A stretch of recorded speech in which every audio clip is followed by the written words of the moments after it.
आहेत. मी सर्वाला विनंती करतो की माझ्यावर प्रेम करणारा एवढा मोठा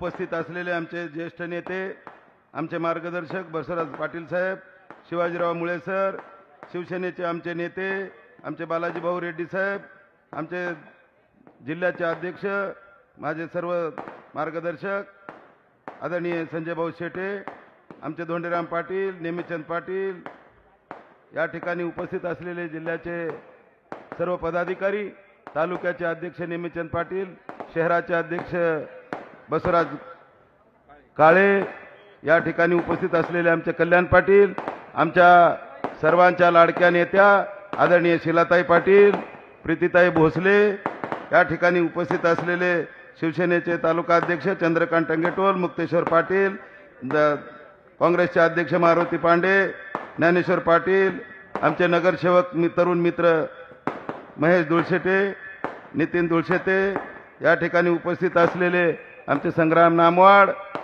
या व्यासपीठावर उपस्थित असलेले, आता मी सगळ्यांचे नावं कल्याण पाटील घेऊ शकतो, परंतु वेळेअभावी साहेबांना अवघ्या 10 मिनिटात टेकअप घ्यायचं आहे, त्यामुळे मी आता सर्व व्यासपीठावरील आदरणीय मान्यवर आणि उपस्थित असलेले माझ्यावर प्रेम करणारे सर्व मतदार बंधू आणि भगिनींनो, या ठिकाणी मी एकच तुम्हाला विनंती करू इच्छितो की आदरणीय साहेब, मी 2009 मध्ये मराठवाड्यातल्या 8 जिल्ह्यामध्ये एकमेव आम्ही 2 आमदार होतो.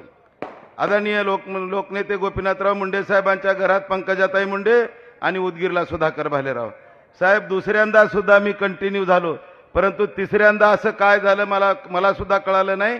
माझ्यावर तो अन्याय झाला आणि मला खऱ्या अर्थानं या ठिकाणी यावेळेस मला इमानदारीने साहेब मला माहिती नव्हतं की यावेळेस मला खरंच उमेदवारी मिळेल आणि मी निवडणूक लढवेल असं मला वाटत नव्हतं. परंतु देव जाणे, आपण प्रदेशाध्यक्षाच्या नेतृत्वामध्ये आदरणीय शरदचंद्र पवार साहेबांच्या आशीर्वादाने, माझ्या सर्व ज्येष्ठ नेत्यांच्या सर्व आशीर्वादाने मला आपण उमेदवारी दिली साहेब. मला या ठिकाणी 10 वर्ष लोकांनी पाहिले, मध्ये फक्त 5 वर्ष नसल्यानंतर सुद्धा या ठिकाणी मोठ्या संख्येने मला या ठिकाणी आशीर्वाद द्यायला जनता आलेली आहे आणि हे फक्त एका तालुक्यातून प्रमुख कार्यकर्ते आले साहेब. या ठिकाणी नॅशनल हायवे, कधी न होणारा नॅशनल हायवे मी केला साहेब. जळकोटला या ठिकाणी विद्युत निर्मितीचं केंद्र सोलारवर 175 मेगावॉट विद्युत निर्मितीचं केंद्र या ठिकाणी माळी परग्याला करून घेतलं 150 कोटीचा. जळकोटला पिण्याच्या पाण्याची अडचण भीषण होती साहेब. या ठिकाणी साठवण तलाव बनवला आणि साठवण तलावातून आता मुबलक पाणी या ठिकाणी दिलं. उदगीरला लिंबोटीच्या नांदेड जिल्ह्यातून पाणी आणलं साहेब. एवढे मोठे कामं करून सुद्धा या ठिकाणी आमचा जो स्पर्धक आहे, या ठिकाणी जो आमचा आमदार म्हणून या ठिकाणी आता काम केलं आणि 2दा मंत्री झाला साहेब. आपल्या काळात एकदा राज्यमंत्री आणि एकदा कॅबिनेट मंत्री. तर ह्या महाशयानी या ठिकाणी जेवढी कामं माझ्या काळात झाली साहेब, इमानदारीनं त्या ठिकाणी सगळी तो खोटं पत्रक काढून लोकांना सांगतो मी केलोय म्हणून मी या ठिकाणी माझ्या जनतेला एवढंच विश्वासात घेऊन सांगू इच्छितो, त्यांनी जे पत्रक काढले ते पत्रक जनता यायला लागलेली आहे. सर्वांचं मी मनापासून स्वागत करतो. परंतु या ठिकाणी माझ्या जळकोट तालुक्यातील उदगीर मतदारसंघातील सर्व नागरिक बंधू भगिनींना मी सांगू इच्छितो, माझ्या काळात जी कामं झाली तीच कामं जर झाली माझ्या काळातली नसतील तर या ठिकाणी आताच्या मंत्री म्हणून राहिलेल्या महोदयांनी सांगावं की सुधाकर भालेरावला सुद्धा त्याच्या आईवडिलांनी जन्म दिलाय आणि ह्या बी बाबाला त्याच्या आईवडिलांनी जन्म दिलाय आणि त्या आईवडिलाची शपथ घेऊन येऊन सांगावं इथं महात्मा बसवेश्वर महाराजांच्या चौकात, या ठिकाणी छत्रपती शिवाजी महाराजांच्या चौकात येऊन जाहीर सांगावं, जर ते खोटं असेल तर इमानदारीनं पाहिजे ते शिक्षा भोगायला तयार आहे. परंतु खोटं बोलून माझ्या जनतेची दिशाभूल केला तर या ठिकाणी माझी जनता माफ करणार नाही. या ठिकाणी मला विश्वास आहे की येणाऱ्या काळामध्ये MIDC सारखा प्रोजेक्ट होणं आवश्यक आहे साहेब. आपलं महाविकास आघाडीचं सरकार आल्यानंतर आपल्या नेतृत्वामध्ये महाराष्ट्रामध्ये या ठिकाणी मला विकास कामासाठी MIDCची अत्यंत आवश्यकता आहे. या ठिकाणी वेगवेगळ्या दृष्टिकोनातून निराधाराला आधार मिळणाऱ्या योजना गेल्या 5 वर्षामध्ये एक सुद्धा कोणाला पैसा मिळाला नाही, परंतु माझ्या काळामध्ये 12,000 लोकांना निराधारांना या ठिकाणी मी त्या ठिकाणी योजना लागू केली. ज्या ज्या गोष्टी शेतकऱ्यासाठी साहेब 10 वर्ष मी आमदार असताना कधी शेतकऱ्याला रस्त्यावर उतरू दिलं नाही. शेतकऱ्याची नुकसान भरपाई असेल, सुका दुष्काळ असेल की ओला दुष्काळ असेल, 100% तुम्हाला मी त्या ठिकाणी भरपाई करण्याचं काम केलं. परंतु ह्या भाद्रानी 5 वर्ष त्या ठिकाणी आमदारकीमध्ये मंत्रीपद भोगला, परंतु एका तरी शेतकऱ्याला पीक विमा मिळाला का? मिळाला असेल तर सांगा, मिळाला का नाही? जरा सांगा, साहेबांना कळू द्या, मिळाला का नाही? साहेब अशा पद्धतीनं शेतकऱ्याच्या डोक्यावरचं लोणी खाल्ला. शेतकऱ्याच्या लोणी खाण्याचं काम कशा पद्धतीने केलं? पीक विमा कंपनीकडनं पीक विमा कंपनीला 1100 कोटी रुपये सरकारने शेतकऱ्याच्या माध्यमातून 1 रुपयाच्या माध्यमातून भरले गेले. 1100 कोटी रुपयाचा घोटाळा केलाय साहेब, 1100 कोटीचा. आणि साहेब तुमच्या आशीर्वादानं तिरू नदीवर 7 बॅरेजेस, मी 10 बॅरेजेसची मागणी केली होती, आपणच ते मंजूर केलेले आहेत. मला आठवतंय आपली सही आहे त्याच्यावर. साहेब त्याच्यामध्ये 150 कोटीचा घोटाळा आहे. आणि तो घोटाळा असा केला यांनी की दुरुस्तीच्या नावाखाली ते इस्टिमेट बनवून घेतलं. अत्यंत अधिकाऱ्याला शातीर दिमाखानं काम केलं साहेब. 50 शेतकऱ्याचा सुद्धा तिथं फायदा होईना. मी 95 लाखामध्ये ज्या नदीवर, तिरू नदीवर मी पाणी पिऊन मोठा झालो, ज्या तिरू नदीवर मी पोहायला शिकलो, त्याच नदीच्या किनाऱ्यावर माझं लाळी गाव आहे. आणि त्या नदीवर ह्या भाद्रानी 95 लाखात जिथं 2.5 किलोमीटर पाणी थांबवू शकला सुधाकर भालेराव. आणि 136 कोटी 16 लाख रुपये त्या ठिकाणी मंजूर करून साहेब तुमच्याकडून घेतला. आणि पुन्हा नंतर मला असं समजलं की पुन्हा काहीतरी 50 कोटी रुपये वाढीव, असं जवळपास 150 का 1.25 मला ते आकडा आता तुम्हालाच बाहेर काढावा लागणार आहे. नंतर काही लोक कोर्टात गेल्यात साहेब. एवढा मोठा घोटाळा आमचे आदरणीय जिल्ह्याचे नेते आदरणीय दिलीपराव देशमुख साहेब, आदरणीय अमित भैया देशमुख साहेब काल आले होते पवार साहेबांच्या बैठकीत. त्यांनी सांगितलं की महाराष्ट्रामध्ये 288 आमदारापैकी जर सर्वात मोठा घोटाळा आणि भ्रष्टाचार कुठं झाला असेल तर ते उदगीर जळकोट मतदारसंघामध्ये केलेला आहे. आणि एवढा मोठा घोटाळा करून आता साहेब त्याच्या पायाखालची माती घसरलेली आहे साहेब. रात्रीचे दिवस करून या ठिकाणी साहेब काहीतरी 5,000चा रेट काढलाय म्हणून ऐकण्यात आलं साहेब. 5,000 रुपये. आणि काही चांगले चांगले माणसं ज्या कुटुंबामध्ये चांगले धनिक झालेले आहेत त्यांना सुद्धा काही हाताशी धरून त्या समाजामधल्या लोकांना आपापल्या गावामध्ये पाठवायला लागलेत. इमानदारीने सांगतो, माझ्या आयुष्यात साहेब मी राजकारणामध्ये आल्यानंतर एक शपथ मी सगळ्या माझ्या मतदारसंघात घेतली होती. जर मला तुम्ही आमदार केलात आणि जर तुमच्या विकासाचा 1 रुपयाचा जरी भ्रष्टाचार केला तर माझ्या मरणोत्तर कफनाचा टिळा होईल, अशी शपथ घेऊन तुमची 10 वर्ष सेवा केला. आणि साहेब तुम्हाला मी विश्वासाने सांगू इच्छितो, ही माझी जनता फक्त सुधाकर भालेरावर आणि आदरणीय शरद पवार साहेबांवर, आदरणीय जयंत पाटील साहेब आपल्या नेतृत्वावर विश्वास ठेवून या ठिकाणी मोठी संख्या या ठिकाणी जमलेली आहे. आतापर्यंतच्या जेवढ्या मी निवडणुका लढवला एवढ्या कधी संख्येनं जळकोटला कोणी एवढे जमले होते का? सांगा जमले होते का कधीतरी? आज एवढ्या मोठ्या ताकदीनं तुम्ही मला आशीर्वाद द्यायला लागलाय. मी तुम्हाला एकच विनंती करेन, तुम्हाला एकच माझी शपथ आहे, जर सुधाकर भालेराववर जर विश्वास असेल आणि सुधाकर भालेरावनं 10 वर्ष इमानदारीनं काम केलंय, नॅशनल हायवे सारखे कामं केलाय, लाईटचं कामं केलंय, पाण्याचे कामं केलंय, हे सगळं जल मिशनची योजना साहेब 4,200 कोटीची योजना त्या काळात मी मंजूर करून घेतली होती. आज ते कामं गावागावानं पिण्याच्या पाण्यामध्ये सुद्धा घोटाळा आहे. हायवे दारूचे धंदे, आमच्या आया बहिणी गावोगाव गेल्यानंतर एकच विनंती करतात, साहेब तुम्ही 10 वर्ष होतो कधी दारूचा धंदा एवढा वाढला नाही. मोठ्या प्रमाणामध्ये गावोगाव हायवे दारूचे धंदे सुरू झालेत. आमचे 30-30 वर्षाचे 25 वर्षाचे लेकरं दारूच्या व्यसनाला बळी पडून त्यांचं गावाच्या बाहेर तिरडी जायची वेळ आली आहे. कितीतरी लोकांनी, काल एकाने तर म्हटलं एका गावात 20 मुलं 25-25 वर्षाची मेलेत. 10-10 वर्षाच्या पोराला दारू पाजण्याचं पाप या ठिकाणी या 5 वर्षात झालेलं आहे साहेब. हे जर मापदंड जर तुम्हाला सरळ करायचा असेल आणि उदगीर आणि जळकोट मतदारसंघामध्ये सुजलाम सुफलाम दिवस आणायचे असतील तर इमानदारीने तुम्हाला मी सांगतो, या ठिकाणी किती जरी काही पैसे वाटायचा प्रयत्न केला, ह्याच्या बापाच्या घरचं सोयाबीन इकून दिला नाही. याला इथं लातूरचं पार्सल लातूरला पाठवायचं असेल, उद्या जर सुधाकर भालेराव जर मेला तर त्याची अंत्यविधी तुमच्या तालुक्यात होणार आहे. आणि जर त्यानं जर मेला तर त्याची अंत्यविधी कुठे होणार आहे बघा.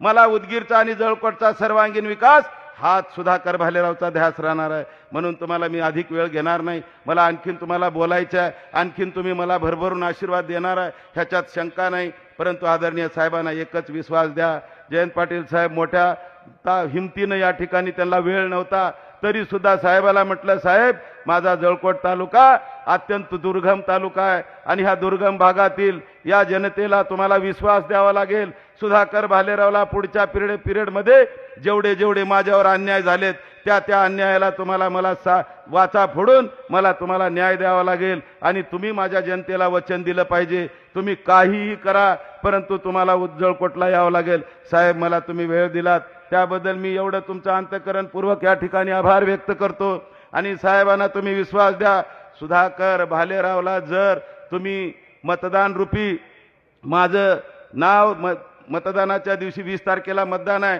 मतदानाच्या मशीनवर माझं नाव 2 नंबरवर आहे, वरून 2 नंबरवर सुधाकर संग्राम भालेराव, त्या ठिकाणी समोर माझी ब्लॅक अँड व्हाईटची फोटो आहे आणि त्याच्या समोर तुतारी वाजवणारा माणूस हे चिन्ह आहे.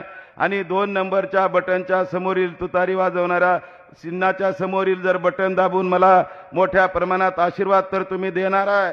परंतु साहेबाला सांगा की साहेब या ठिकाणी आमच्या सुधाकर भालेरावला आम्ही भरघोस मतानं निवडून देणार आहे. परंतु या ठिकाणी तुम्ही नुसतं एवढेच बसून निवडून देणार आहोत हे जरी खरे असलं तर मला फक्त 14 दिवस अगोदर उमेदवारी मिळाली आहे. मला जरा फिरायला वेळ कमी मिळाला आहे, तुमचं गावागावात दर्शन घ्यायला थोडासा प्रचारामध्ये वेळ कमी मिळाला आहे. मी हात जोडून तुमच्या चरणावर मी नतमस्तक होणार आहे. जिथं जिथं मी कमी पडला असेल तिथं तिथं तुम्ही मला आशीर्वाद देण्यासाठी माझे आई वडील भाऊ बहीण नातेवाईक मित्र समजून मला आशीर्वाद द्या. आणि जिथं जिथं फोनवर कनेक्टिव्हिटी करता येईल आपल्या मतदारसंघातल्या सर्व जनतेला नागरिकाला नातेवाईकाला मित्राला एकच सांगा, मला जर तुम्ही आशीर्वाद देणार आहे तर हाच आशीर्वाद तुम्ही दुसऱ्याकडे सुद्धा फोन करून मागा. आणि मला आशीर्वाद देत असताना मला आज 2 हात वरी करून सांगा की सुधाकर भालेराव तुम्हाला आम्ही 100% आशीर्वाद देणार आहोत. या ठिकाणी मी म्हणेन रामकृष्ण हरी, तुम्ही म्हणा 2 हात वरी करून वाजवा तुतारी, जोरात कळू द्या जरा जळकोटला आणि उदगीर मतदारसंघाला. रामकृष्ण हरी, रामकृष्ण हरी, रामकृष्ण हरी.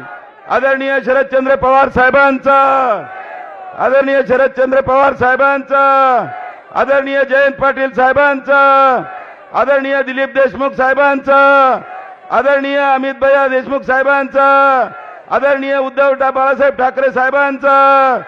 धन्यवाद. आदरणीय जयंत पाटिल साहब, मंच पर आने से पहले मैं 30 सेकंड में एक शेर बोलना चाहता हूं. जो हमारे उम्मीदवार को मिनिस्टर बनाए जयंत पाटिल साहब, उनके तरफ से एक शेर. तेरे साथ सफर छोटा रहा, तेरे साथ सफर छोटा रहा, मगर उम्र भर याद रहेगा. हारेंगे नहीं इस बात की तसल्ली रख, हारेंगे नहीं इस बात की तसल्ली रख. यूं मिटना होता तो कब के मिट गए होते.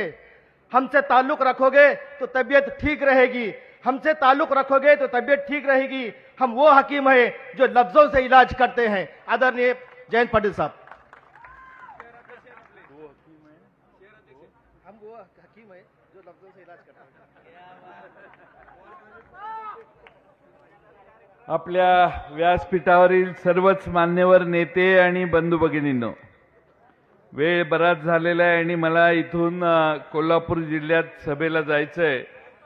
फक्त सुधाकर भालेराव यांनी या मतदारसंघामध्ये उपस्थित राहावं म्हणून आदेश दिला आणि त्याप्रमाणे आज इंदापूरहून इथं पोचलेलो आहे. आपल्या सर्वांचा निर्धार पक्का दिसतोय. उद्याच्या 20 नोव्हेंबरला सुधाकर भालेराव यांच्या तुतारी वाजणाऱ्या माणसाच्या मागे आपला आशीर्वाद उभा करताना तुम्ही त्यांना नक्की विधानसभेत पाठवाल याची मला आता खात्री वाटायला लागली. निवडणुकांची पद्धत अलीकडे बदलायला लागली.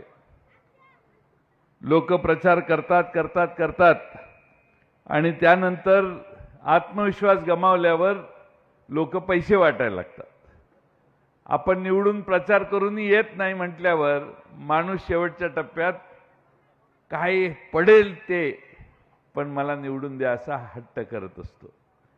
वाम मार्गाने लोक पैसे मिळवतात, भ्रष्टाचार केलेला असतो, घरात ठेवायला जागा नसते आणि मग गोरगरिबांची मतं विकत घेण्याचा प्रकार हा अनेक ठिकाणी आपल्याला पाहायला मिळतो.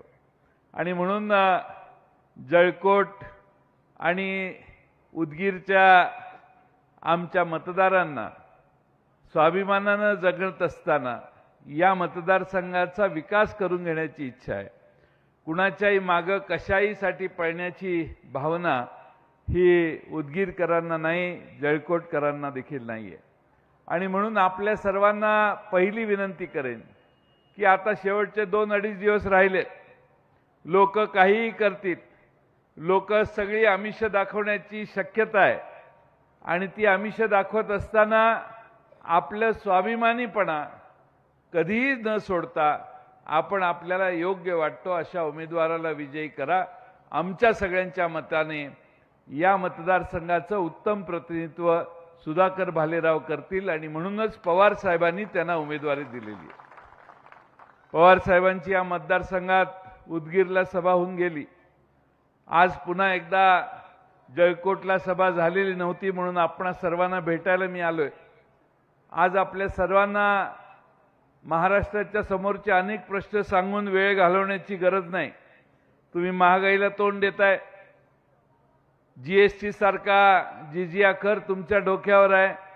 तुमच्या साडीपासून कपड्यापासून अन्नधान्यापर्यंत सगळ्यांवर या सरकारने कर लावलाय. चपलेपासून शेवटच्या दिवसाचं कफन वापरतो त्याच्यावर या सरकारने कर लावलेला आहे. दुसऱ्या बाजूने बेरोजगारी वाढलेली आहे. महाराष्ट्राच्या बाहेर या सरकारच्या काळात उद्योग गेले, मोठमोठे प्रकल्प बाहेरच्या राज्यात गेले, विशेषतः गुजरातमध्ये गेले आणि गुजरातच्या विरोधी बोलण्याची ताकद राज्याचे मुख्यमंत्री आणि 2 उपमुख्यमंत्र्यांना नाही आहे. आणि त्याचा परिणाम हा झाला की गुजरात दरडोई उत्पन्नात महाराष्ट्राच्या आता पुढे गेला. त्यामुळे दरडोई उत्पन्नात गुजरात पुढे गेला याचा अर्थ गुजरातची लोक श्रीमंत झाली आमच्यापेक्षा. आम्हाला त्याचं वाईट नाही, पण आम्ही खाली गेलो याचं दुःख मात्र आहे. आणि त्यासाठी आपण सगळ्यांनी हे नाकर्तेपणाचं सरकार, महाराष्ट्रातल्या युवकांना नवी दिशा दाखवून रोजगार निर्माण करण्याची क्षमता नसणारं सरकार, महाराष्ट्रातल्या कायदा व सुव्यवस्था ही यांच्या काळात अजिबात टिकलेली नाही. त्यामुळे महाराष्ट्रातली कायदा व सुव्यवस्थेत आमच्या भगिनींच्यावर होणारे अत्याचार, लहान बालकांच्यावर होणारे अत्याचार यांचं प्रमाण यांच्या काळात वाढलं आणि राज्य चालवण्याची धमक यांच्यात नाही हे आता अनेक आकडेवारीतून महाराष्ट्राला कळलेलं आहे. आता पराभव होणार या भीतीनं भाजप आणि त्यांचे मित्र पक्ष राष्ट्रवादीवाले आणि एकनाथ शिंदेंचा पक्ष हा आता शेवटच्या टप्प्यात लोकांना सांगतोय बटेंगे तो कटेंगे. आता बटेंगे तो कटेंगे म्हटल्यावर ही 18व्या शतकातली घोषणा आहे. म्हणजे काटण्याचा प्रकार, तलवारीने युद्ध खेळण्याची व्यवस्था त्यावेळी होती 18व्या-19व्या शतकात. अमित शहा आणि ते उत्तर प्रदेशचे मुख्यमंत्री योगी आदित्यनाथ हे महाराष्ट्रात येऊन सांगतात बटेंगे तो कटेंगे. आता योगी आदित्यनाथला मी आणखीन एका ठिकाणी सांगितलं की त्याला माहीत नाही, निम्मा उत्तर प्रदेश मुंबईत येऊन नोकऱ्या करतो आणि हे आम्हाला सांगतोय की बटेंगे तो कटेंगे. काय पद्धत आहे या देशात. बरं, हे बटेंगे के तो कटेंगे म्हटल्यावर हे भानावर आले आमच्यातनं गेलेले साहेब. ते म्हटले नाही नाही हे मला मान्य नाही. देवेंद्र फडणवीस म्हटले मान्यच करावं लागेल. तुम्हाला कळलं नाही मग आम्ही काय म्हणतोय त्याने आमचा उद्देश काय हे त्यांना म्हणतात. आज महाराष्ट्रामध्ये वोट जिहादच्या नावाने अल्पसंख्याक समाजाला हिणवण्याचं काम करत आहे. डॉक्टर बाबासाहेब आंबेडकरांनी घालून दिलेल्या घटनेप्रमाणे लोकांनी मतदान केलं आणि त्या घटनेप्रमाणे प्रत्येकाला महाराष्ट्रात आणि देशात एक मताचा अधिकार आहे. टाटा बिर्लाला पण आणि झोपडीत राहणाऱ्या माणसाला एक मत द्यायचा अधिकार आहे. आणि त्यामध्ये कुणी जर आपले अधिकार बजावले तर ठराविक समुदायाला टार्गेट करून जर आपण अशी भाषा वापरायला लागलो तर याचा अर्थ भारतीय जनता पक्षाचा महाराष्ट्रातला पराभव आता अटळ आहे. आज या मतदारसंघामध्ये महाराष्ट्राचे आमच्या बरोबर एक मंत्री होते ज्यांनी शरद पवार साहेबांच्यावर गद्दारी केली, पवार साहेबांना फसवलं, पवार साहेबांच्या पाठीत खंजीर खुपसला.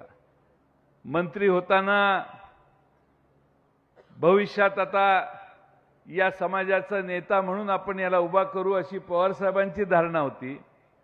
पण एवढा बेईमान गडी असेल असं आम्हाला कधी वाटलं नव्हतं. त्यांनी पवार साहेबांना फसवलं. आज क्षणिक फायद्यासाठी त्या माणसाने स्वतःच्या पायावर कुऱ्हाड मारून घेतली. महाराष्ट्रामध्ये आज काही लोक त्यांच्या पक्षाने उभी केलेली आहेत. आमचं चिन्ह आधी घड्याळ होतं, सध्या घड्याळ आमचं चोरीला गेलेलं आहे. त्यामुळे चोरीला गेल्यावर त्यांना कोर्टाने सांगितले की खाली लिहा की हे न्यायप्रविष्ट आहे.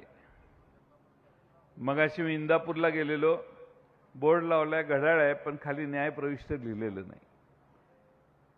कोर्टाने सांगितलेलं आहे की तुमचं हे घड्याळ तुमच्याकडे राहणार की नाही हे नंतर ठरेल, सध्या तुम्ही खाली लिहा न्यायप्रविष्ट आहे.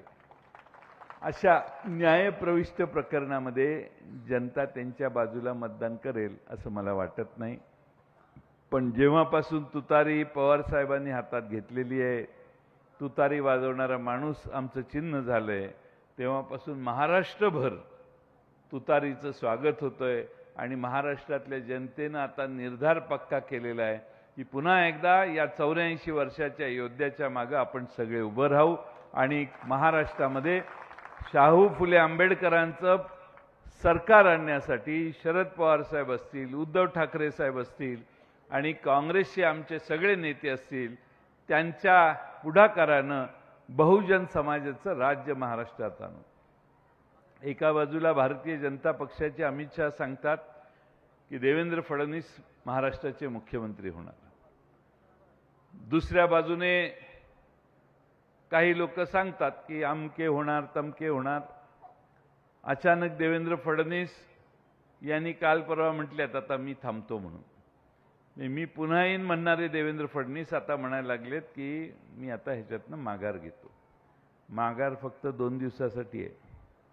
निवडून आल्यावर जर त्यांची मेजॉरिटी झाली तर देवेंद्र फडणवीसांनाच मुख्यमंत्री ते करतील. कारण अमित शहाने एकदा दोनदा 3 वेळा सांगितलेलं आहे की आमचं भारतीय जनता पक्षाचं नेतृत्व देवेंद्र फडणवीस करतील. त्यामुळे आपल्याला चॉईस आहे. एका बाजूला देवेंद्र फडणवीसांना मुख्यमंत्री करायचं का दुसऱ्या बाजूने महाविकास आघाडीच्या शाहू फुले आंबेडकरांचा विचार मानणाऱ्या माणसाला मुख्यमंत्री करायचं, याचाही निर्णय सुधाकर भालेरावांना मतदान करताना तुम्ही सगळ्यांनी करायचा आहे. आपल्या सर्वांना बरेच प्रश्न सांगून मी जास्त वेळ घेणार नाही, पण सुधाकर भालेराव यांना विधानसभेचा 10 वर्षाचा चांगला अनुभव आहे. अनेक पद्धतीनं त्यांनी संघटनेत चांगलं काम केलेलं आहे.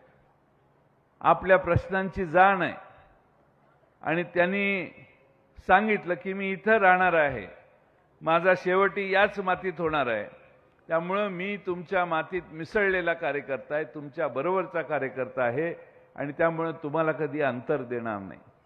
मला वाटतं या ठिकाणी तुम्ही ज्याला मागच्या वेळी निवडून दिलं, पवार साहेबांनी त्यांना राज्यमंत्री आणि मग मंत्री केलं, पण गद्दारी काही थांबली नाही. जयकोटला तिरू नदीवर बॅरेजेससाठी 7 बॅरेजेससाठी त्यावेळी बराच मोठा निधी मंजूर केलेला मी. तिरू नदीवरील बॅरेजेसची व्यवस्था माझ्याच सहीनं झाली. आता श्रेय दुसरं कोणी घेत असेल तर तुम्ही ओळखून घ्या, पण तिरू नदीवरचे बॅरेजेस मंजूर करण्याचं काम जलसंपदा मंत्री म्हणून मी केलेलं आहे. बहुतेक सगळी कामं आमचं सरकार असताना या मतदारसंघात झालेली आहेत. आता शेवटी काम मंजूर आज झाल्यावर उद्या सकाळी उभं राहत नाही, ते हळूहळू पुढे जात असतं. त्यामुळे जेवढी कामं सध्या उद्घाटित होत आहेत ती सगळी ही आपलं सरकार असताना, काँग्रेस, राष्ट्रवादी आणि शिवसेनेचं सरकार असताना सुरू झालेली आहेत. आता श्रेय त्याचं दुसरं नवं सरकार घेत असेल तर भाव वेगळा. आज शेतकऱ्यांचे फार प्रश्न आहेत. सोयाबीनची परिस्थिती काय मी तुम्हाला सांगायची गरज नाही. ज्या भागामध्ये सोयाबीन उत्पादक शेतकरी आहेत ते एवढे प्रचंड संतापलेले आहेत की देवेंद्र फडणवीसांनी 13 साली मोर्चा काढला त्यावेळी त्यांनी सांगितलं की 6,000 रुपये सोयाबीनला मिळाले पाहिजे. मागच्या वेळी ज्यावेळी मोर्चा सत्तेत असताना ते म्हटले 6,000 रुपये मिळाले पाहिजे. आताही म्हणतायत 6,000 रुपये मिळाले पाहिजे. म्हणजे 14 सालापासून 6,000 रुपयाचा दर मनात पण हे वाढवेना झालेले आहेत. एखादा म्हणेल की नाही बाबा 7,000 रुपये मिळाले पाहिजे, पण काँग्रेसच्या खरगे साहेबांनी आता जाहीर केलेलं आहे की महाविकास आघाडीचं सरकार आलं तर सोयाबीन खरेदी 7,000 रुपयाच्या पेक्षा जास्त दराने करण्याचं काम आम्ही महाराष्ट्रात करू. आम्ही पंचसूत्री जाहीर केलेली आहे. त्या पंचसूत्रीत एक सूत्र आहे की महाराष्ट्रात पुन्हा सत्तेवर आल्यावर 19 साली आम्ही सत्तेवर आलो त्यावेळी आम्ही कर्जमाफी केलेली 2 लाखापर्यंतची. पण शेतकरी आजही मागच्या 2.5 वर्षात एवढा शेतकऱ्याला प्रश्न तयार केलेले आहेत, एवढी संकट शेतकऱ्यांवर आलेली आहेत. अनेक जण कर्जबाजारी झाले आहेत. अनेकांचा संसार आणि शेती पुढे चालायची थांबलेली आहे. आणि म्हणून 3 लाखापर्यंतची कर्जमाफी आमचं सरकार आल्यावर आम्ही करायचा निर्धार केलेला आहे. इथं फार मोठ्या प्रमाणात भगिनी आहेत. भगिनींच्यासाठी सांगतो, महालक्ष्मी नावाची एक योजना आणणार आहे आम्ही. सरकार आल्यानंतर तुम्हाला 3 महिन्याला 3,000 रुपये द्यायचा निर्धार राहुल गांधींच्या नेतृत्वाखाली दिल्लीत, मुंबईमध्ये आम्ही जाहीर सभेत केलेला आहे. त्यामुळे 3,000 रुपये महाराष्ट्रातल्या गरीब महिलांना देणे, दुसऱ्या बाजूने आपल्या सगळ्यांना पूर्ण ताकदीनं आपल्या पीक विम्यासारखे जे प्रश्न तयार होत आहेत ते सोडवण्यासाठी मदत करणे. आता 3 वर्षापासून आपल्याला पीक विमा मिळालेला नाही. विमा कंपन्यांचं उकळ पांढरं व्हायला लागलं. हे वरमधले सगळे दलाल विमा कंपन्यांना काम मिळवून देण्यात पुढाकार घेऊन पैसे घेणारे आहेत का काय, अशी शंका महाराष्ट्रात निर्माण झाली आहे. आणि आम्ही विमा कंपन्यांच्याकडे हप्ते भरून, म्हणजे 1 रुपया हप्ता या सरकारनं जाहीर केलेला, हे भरून देखील आमच्या पदरात काहीही पडत नाही. 3 वर्ष या भागातल्या शेतकऱ्यांना विमा देण्याची दानत विमा कंपन्यांची झालेली नाही. आणि म्हणून आपल्या सगळ्यांना या शेतकऱ्याच्या दुरावस्थेवर आवाज उठवण्याचं काम करावं लागेल. काही किरकोळ 1,000-2,000 रुपये घेऊन आपलं मत देण्यापेक्षा तुमच्या कष्टाला चांगला दाम मिळायचा असेल तर महाविकास आघाडीचा विचार तुम्ही सगळ्यांनी स्वीकारा. मी तुम्हाला महाविकास आघाडीच्या वतीनं विनंती करतो आणि खात्री देतो की महाराष्ट्रातला कांदा उत्पादक, सोयाबीन उत्पादक, कापूस उत्पादक यांची प्रतारणा आमचं सरकार कधी करणार नाही. त्याच्या मागे ठामपणानं उभा राहील आणि तुम्हा सगळ्यांना आधार देईल. आमच्या सोयाबीनच्या किमती खाली गेल्या, पण उद्योगपतीच्या सोयाबीनपासून काढलेल्या तेलाच्या किमती 80 रुपयाच्या 180 रुपयावर गेल्या. त्यामुळे तुम्ही विचार करा, फायदा यांच्या राज्यात फक्त श्रीमंत वर्गाचा आहे आणि शेतकरी जो कष्ट करतो त्याच्या हातात पैसे देण्याची दानत या सरकारची नाही. आणि म्हणून माझी आपणा सगळ्यांना विनंती आहे की आपण या मतदारसंघात रस्त्याची दुर्दशा आहे, आरोग्य व्यवस्थेकडे दुर्लक्ष झालेलं आहे, जळकोट तालुक्याच्या विजेचा प्रश्न गंभीर आहे, तांडा रस्त्यांची कामं अनेक ठिकाणी प्रलंबित आहेत. या सगळ्यातनं आपल्याला न्याय मिळवायचा असेल तर सुधाकर भालेराव यांच्या मागे आपण सगळ्यांनी उभा राहा. आपल्या सगळ्यांना माझी विनंती आहे की ही लढाई विचारांची आहे.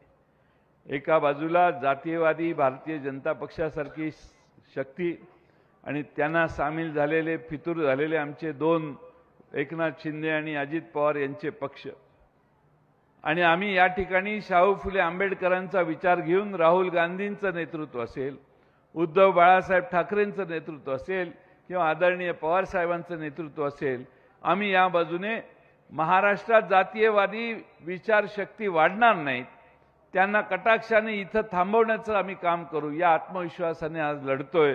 आणि महाराष्ट्र नेहमी लढणाऱ्यांच्या मागे उभा राहतो. तो लढणाऱ्यांच्या मागे उभा करताना जळकोटकरांनी या दोघातला फरक, सत्तेत जाऊन लाचार झालेले, गद्दारी करून तिकडे जाऊन बसून काही मलिदा खाणारे, आणि दुसऱ्या बाजूने सत्तेत नसताना देखील आमच्या पक्षाच्या बरोबर काम करायची मानसिकता दाखवून सुधाकर भालेराव राष्ट्रवादीत येऊन आज काम करतायत. यातला फरक तुम्ही लक्षात घ्या आणि त्यामुळे सुधाकर भालेरावांच्या मागे आपण सगळ्यांनी उभा राहा एवढीच विनंती या निमित्तानं करतो. वेळ बराच झालेला आहे. महाराष्ट्रातलं वातावरण फार चांगलं आहे.